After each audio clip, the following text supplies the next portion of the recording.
फूलों का एक अपना पूरा व्यावसायिक क्षेत्र रहा है। भारत जैसे देशों में भी खुशबू उत्पादन के अलावा भी फूलों का एक बड़ा बाजार रहा है।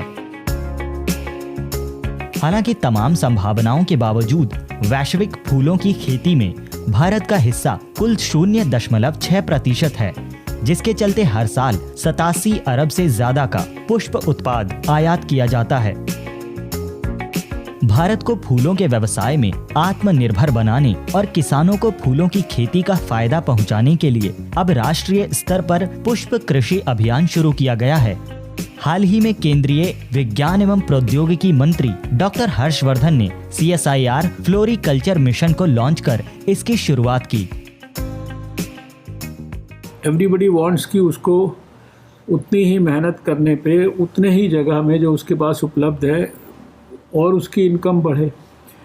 तो थियोरेटिकली तो इसका जो आपका फ्लोरिकल्चर ये मिशन है, इसका बहुत बड़ा मेरे ख्याल से पोटेंशियल है।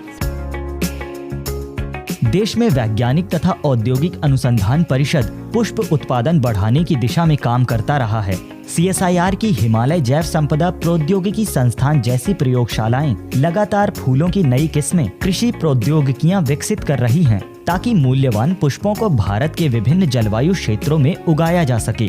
इससे छोटे किसानों को ज्यादा फायदा हो सकता है, जो फूलों की खेती कर पारंपरिक खेती से 5 गुना तक ज्यादा कमा सकते हैं। CSIR फूलों की खेती अभियान के तहत उत्पादन से लेकर पुष्प व्यापार और अरोमा के क्षेत्र में उद्यमिता विकास के बड़े अवसर पैदा होने की उम्मीद है।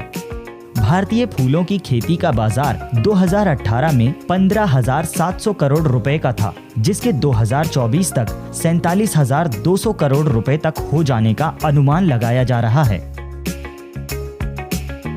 जो हमारा मिशन है ये सिर्फ CSIR अकेला नहीं करेगा, बल्कि अपने पार्टनर के साथ मिलकर करेगा।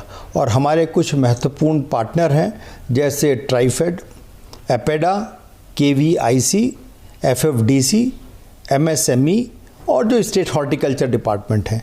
इन सब के सहयोग से हमें पूरी उम्मीद है कि फ्लोरिकल्चर मिशन किसानों के हाथ से बाज़ार तक और इंटरनेशनल मार्केट तक पहुंचेगा, और साथ ही साथ एंटरप्रेन्योरशिप डेवलपमेंट में भी एक नई दिशा हमें मिलेगी।